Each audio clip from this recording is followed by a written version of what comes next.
Wieloetapowe ustalanie współpracy kilku różnych podmiotów. Brzmi jak wyzwanie? Przekonaj się, grając w trudne negocjacje. Trudne negocjacje to gra negocjacyjna, w której gracze stają na czele firm budowlanych, działających na tym samym placu budowy. Każda z nich jest zobowiązana umową do wykonania konkretnych zleceń, a oprócz tego może podejmować się dodatkowych zadań. Niestety, kalendarze nie są z gumy, a każdy chciałby zarobić na swojej pracy jak najwięcej. Dlatego podczas gry można spróbować umówić się z pozostałymi firmami i podzielić obowiązkami w sposób, który będzie optymalny. Tak zaczynają się negocjacje. Trzeba ustalić terminy, ceny i zakresy obowiązków, tak aby wyjść na swoje i podpisać kontrakty z resztą firm. Trudne negocjacje wymagają od graczy dokładnego przygotowania się do negocjacji. Podstawą każdej rozmowy jest rozpoznanie własnej batny. W końcu nie chcemy zgodzić się na zlecenie w czasie, w którym moglibyśmy lepiej zarobić, robiąc coś innego.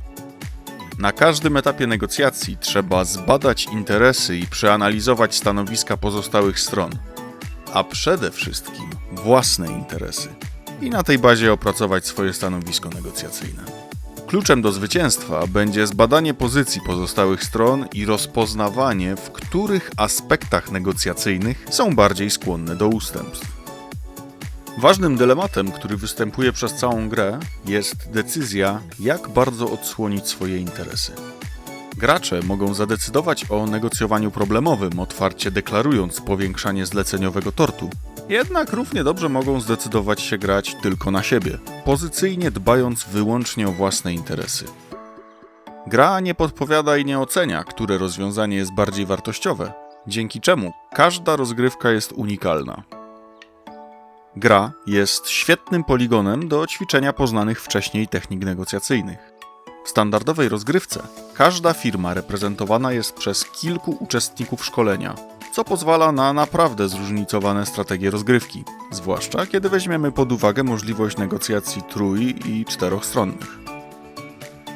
W trakcie omówienia trener analizuje przebieg rozgrywki, wskazuje decydujące momenty i punktuje szczególnie wartościowe kontrakty oraz najbardziej niefortunne ustępstwa.